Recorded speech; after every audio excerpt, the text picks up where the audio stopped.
Amy. All right. Hi. All right. Third time's a charm. Yay. I hope it's super clear for everybody. Sorry for the technical issues. Anyway, just to recap, because this is recorded, so I want to make sure that we have it right. This is the Thinking of Art call series. It's something that I started during COVID back in 2020, and it's a way to not only meet artists but creatives around the world to learn about their process, to buy their work, to grow with them as artists. And today we have LA-based artist Amy Turner, and I met Amy through a friend of mine back about a couple of years ago now. It's been a while, and I followed you, and we've been in touch, and we've been wanting to do this. So today is moving day for you, so I know it's a little hectic for you in the background, but I just want to give a little bio. She was born in LA and raised in LA. She was inspired by her father, who was an artist at heart. She would spend hours in the studio with him, and she has really created a wide variety of work, from some of the abstract works that we see on Artstager.Shop, which are available right now.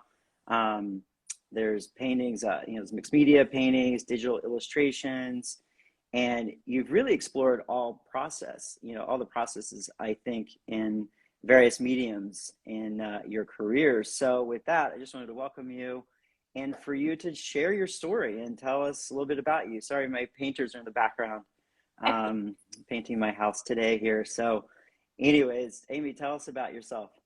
Well, thank you for your patience, and thank you for being here. Sure. I think I'd rather have a pool than a ladder behind me, but well, you have to come to Palm Springs. Yeah. Thank you. I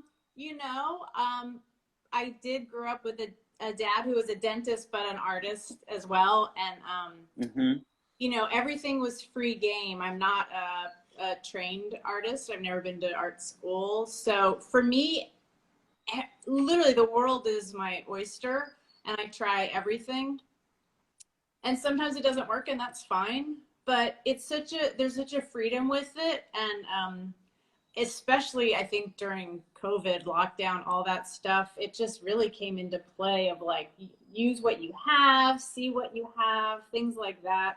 Sure. I think a lot of my work has to do with giving things new life, be it stuff I found at estate sales, making things, paintings that aren't working anymore for some reason, giving them new life. I think there's just sort of freedom, really. Well, and you've done a lot of collaborations. I know with Hdtv and Sundance and other partnerships. So in all the projects that you've done, is there one that's a favorite of yours, or one? And it's two questions. And the second is, like, what was the pivotal moment where you could really focus on that particular area that you felt like your heart was drawing you into? There's a wide swath of things that I've done, from murals, be it at schools or personal residence or restaurants, huge things. Someone found me. I do these things with vintage matchbooks, and a design company in Portland found me, and we did a humongous piece on LA resident. Matchbook covers. Right. That was sort of a perfect culmination to me of this wacky estate sale life that I have had now, of finding things. And then, sort of creating design out of the chaos of how I find things. Yeah. To see that come from just like a box that I found years ago, not knowing what I was going to do with these matchbooks, to then seeing it, in sort of a great gradient color scheme in plexi at a, downtown LA residence, was super cool. I mean, I think that's sort of, to know where things started and where they end up is definitely. Yeah. I mean, I remember seeing the Matchbox or the Matchbox or Matches series, I guess is what you're calling it, right?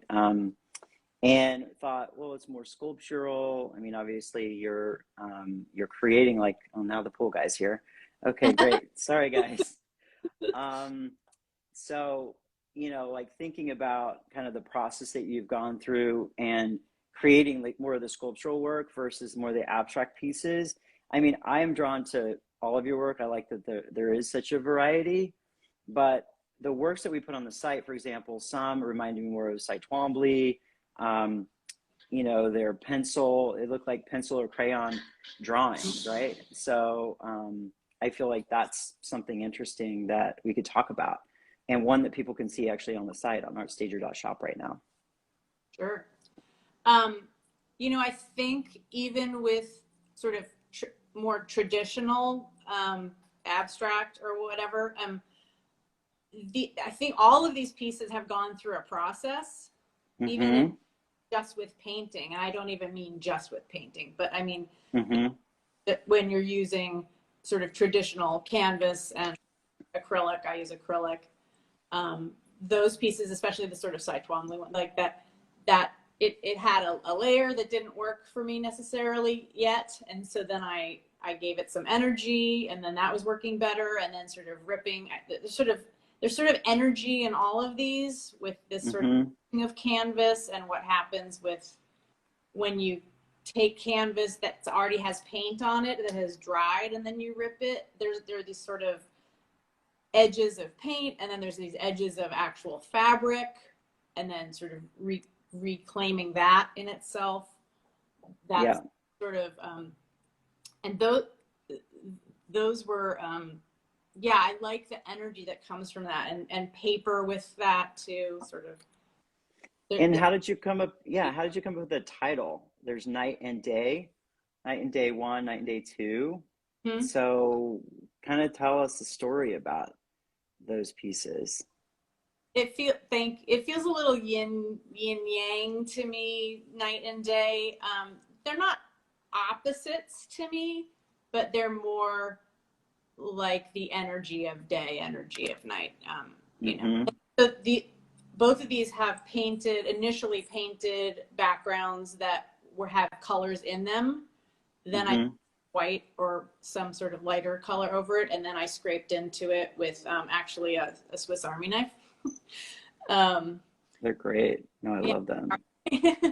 I like, you know, and it was when it not totally wet, but when it was like getting drier, but not fully dry, scrape it, and then so these are, what's acrylic paper? Describe this, because a lot of people, you know, you hear of, you know, Arches paper and canvas, but acrylic paper, and that's what you used for these. Explain that and how that kind of interacts differently with, you know, etching into the canvas or diving into the canvas or the piece.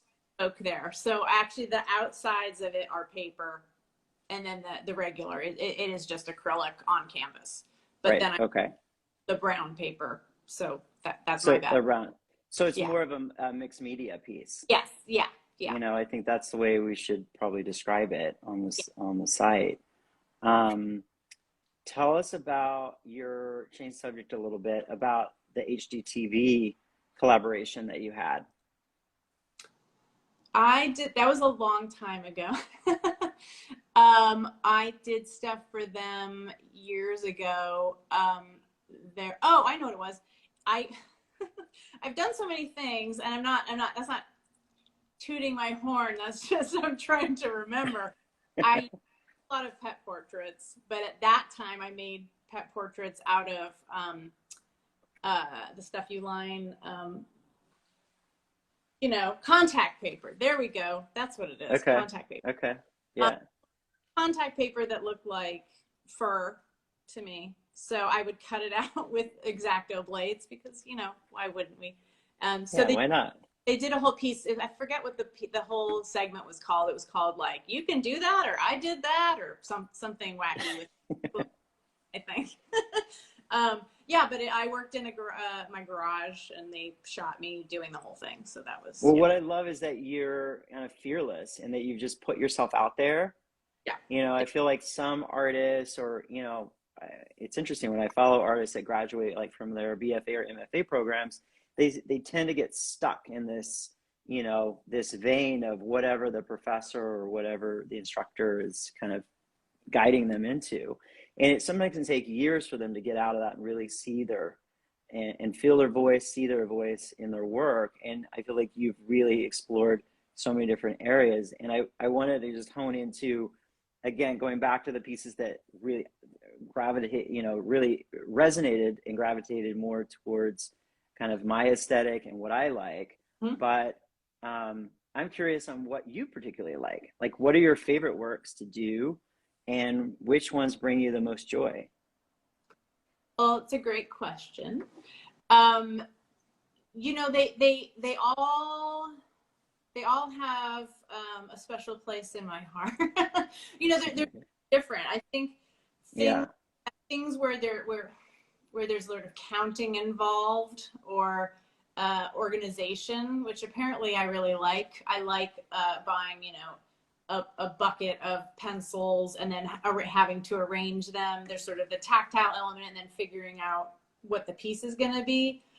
Yeah. That thing, which I really like, apparently. And but then there's just then I see the freedom in the abstract pieces, especially that you like. I like not knowing where it's going to go, which is kind of the opposite of the other, and then feeling how it's going, changing it, things like that. I mean, the pandemic really, those pieces, especially the Ripping Good Time, was definitely deep in the pandemic when you couldn't really go to stores to buy things.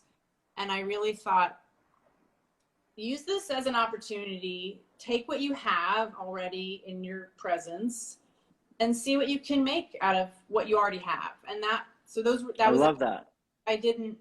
That lived with me for a while. It was actually yellow and red and white, sort of. Yeah.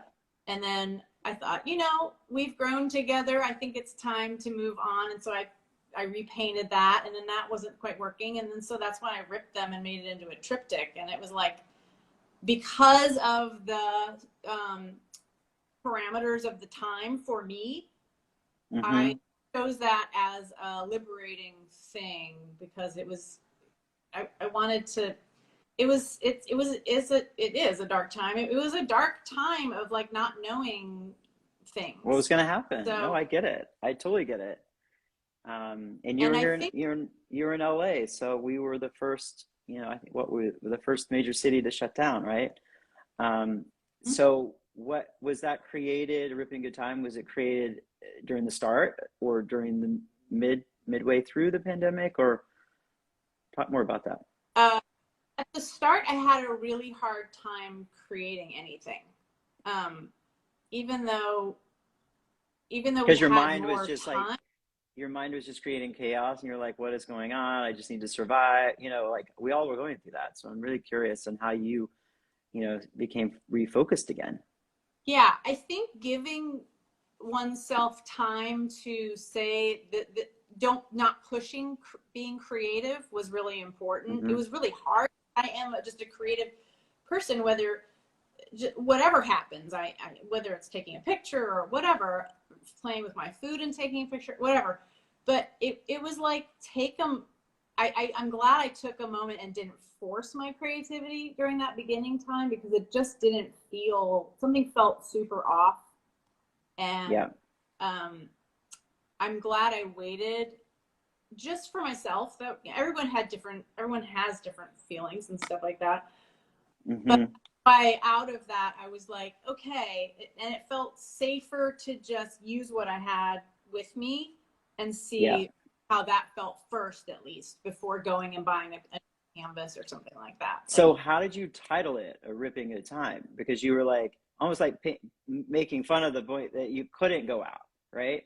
Yeah. And you're having your own little party on the canvas, you know, and in your studio. I love that. Well, that was very good.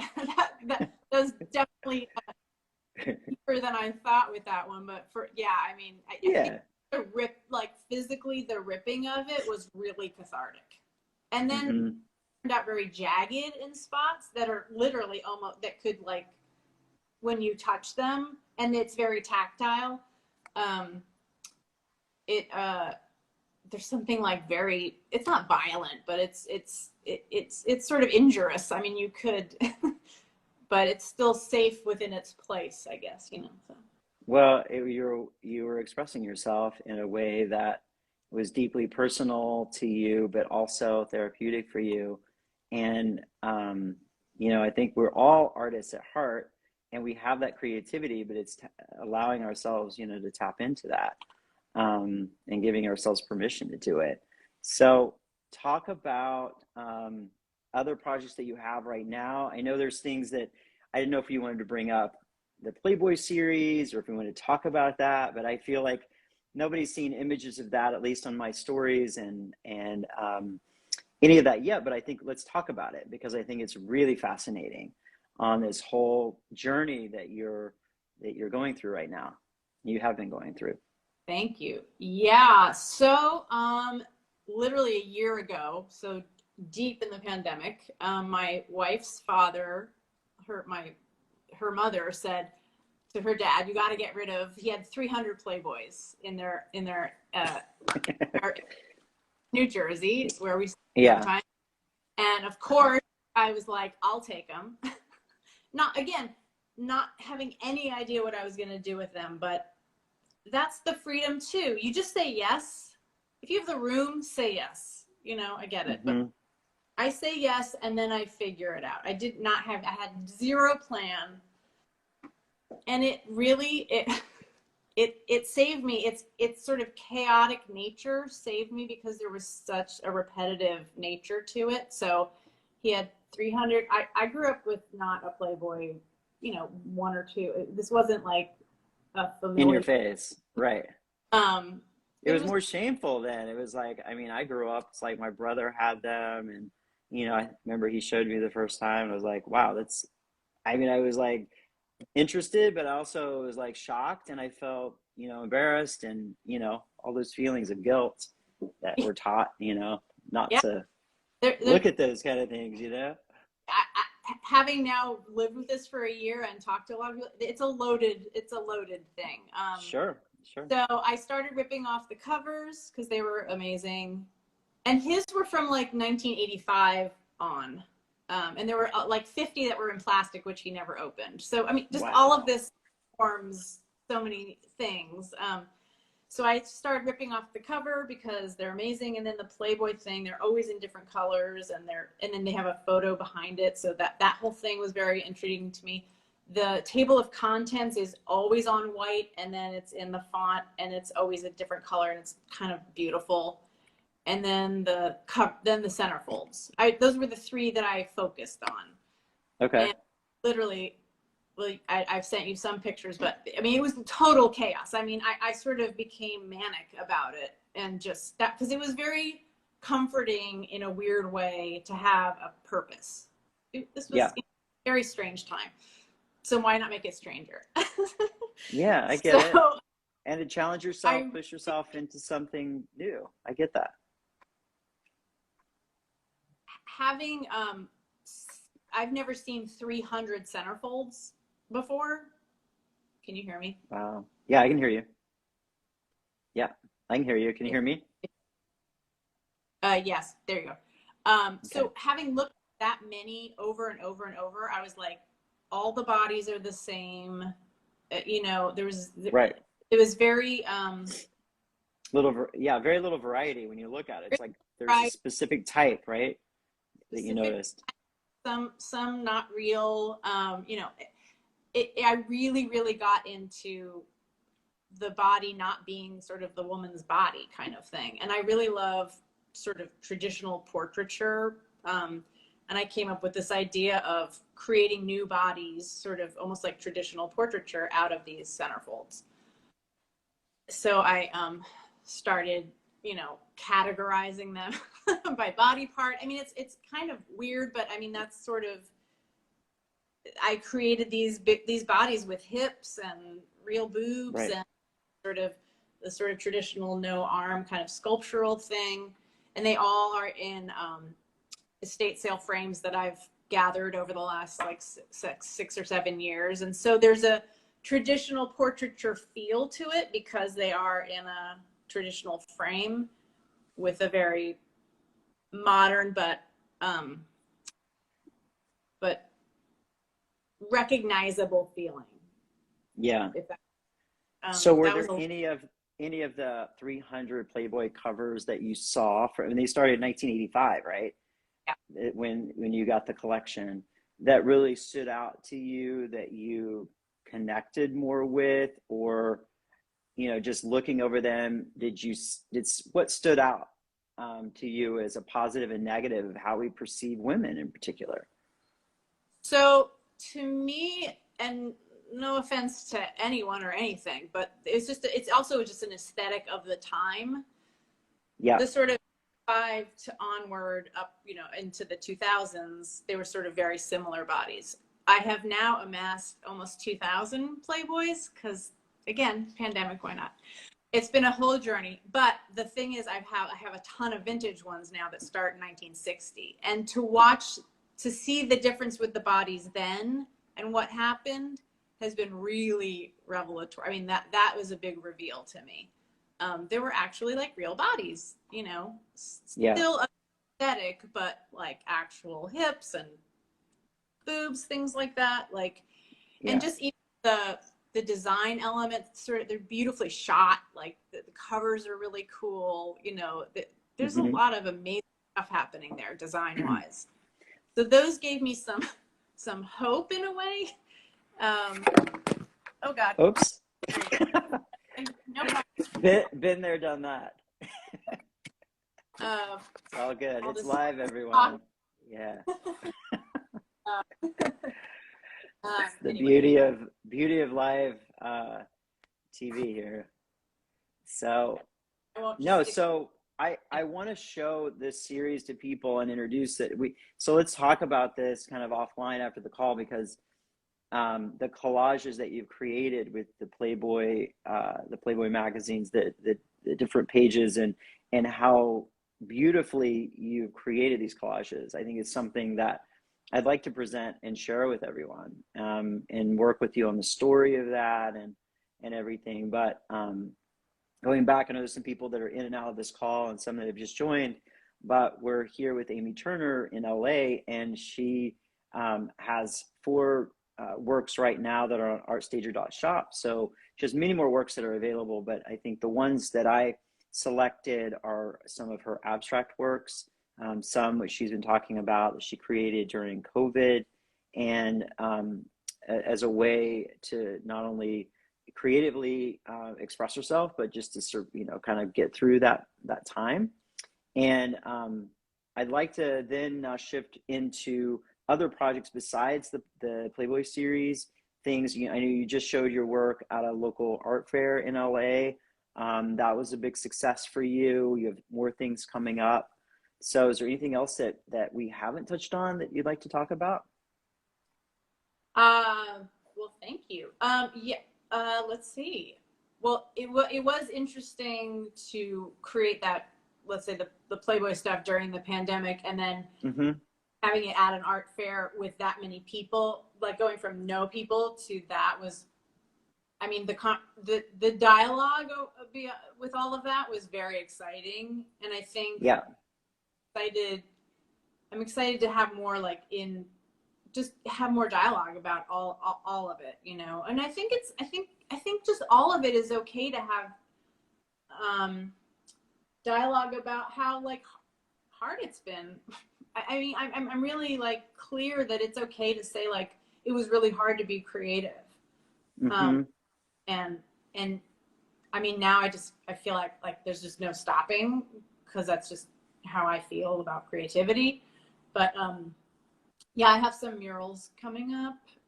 Good. They're always fun. I mean, indoor or outdoor murals? These are indoor. Indoor murals. Okay. What type of aesthetic are you going to be doing? You talk about that? Yeah. One is a Pilates studio. So it's very, like, cool. You know, gentle tones. The other is a pediatric dentistry office, which is more earthy tones. recently I did a huge mural in a backyard in Park Slope, Brooklyn. That was fantastic to collaborate with the owners of that house. I just love all that. Really, Do you ever do murals and then do paintings of the murals so people can kind of live with the work inside and outside of their home? I have not. It's a cool idea though. I want to explore that with you. I have Yeah, a thought there that could be really interesting. Yeah. What's the largest mural you've ever done? I did several murals for LAUSD, Los Angeles United School District. Yeah, in Inglewood. They were huge. One we did called a kindergarten. It was but you know, so I did huge flowers, and that was amazing. It was amazing because I was actually painting while the kids were in school, and that's cool, because then they came out and they were like shocked that something was happening. Yeah, not only that, for them to see me actually, to see a girl painting actually was really, a lot of them were like, oh, I've never seen a girl, because I was using spray paint as well. Like, I've never seen a girl paint.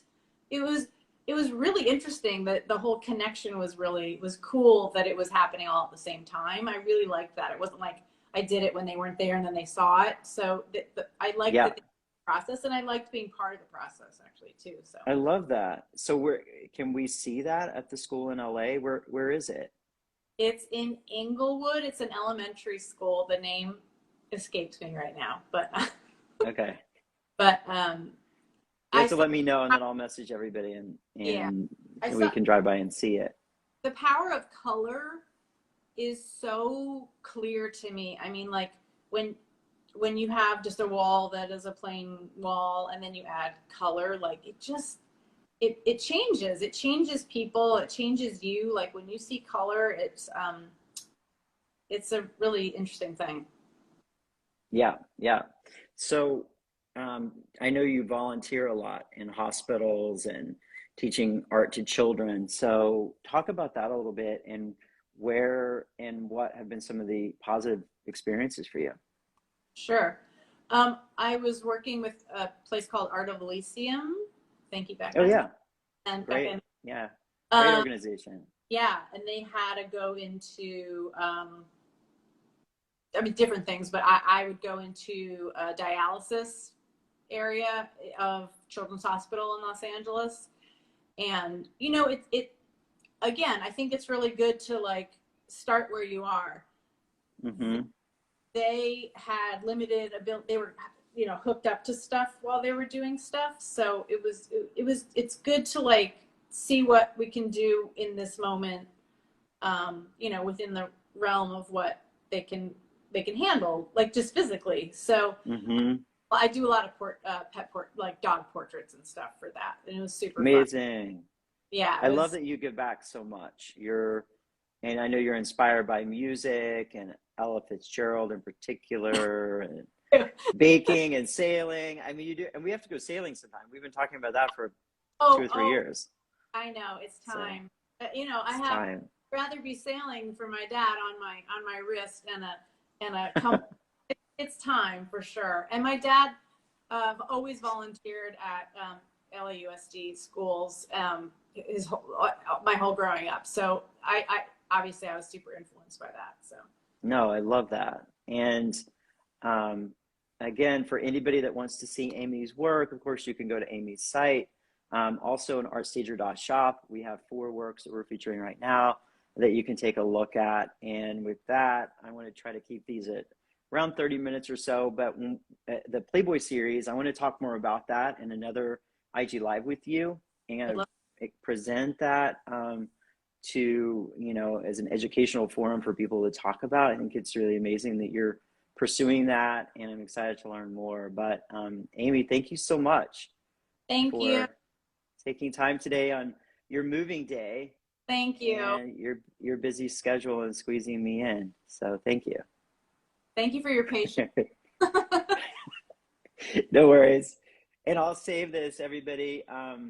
So you can watch it again. It'll be on my IG Live, and then we'll upload it to YouTube. So it'll be on thinkingofart.com so people can watch it and share it with friends. So Amy, thank you so much. Thank you, Kipton. Thank you. All right, I'll talk to you.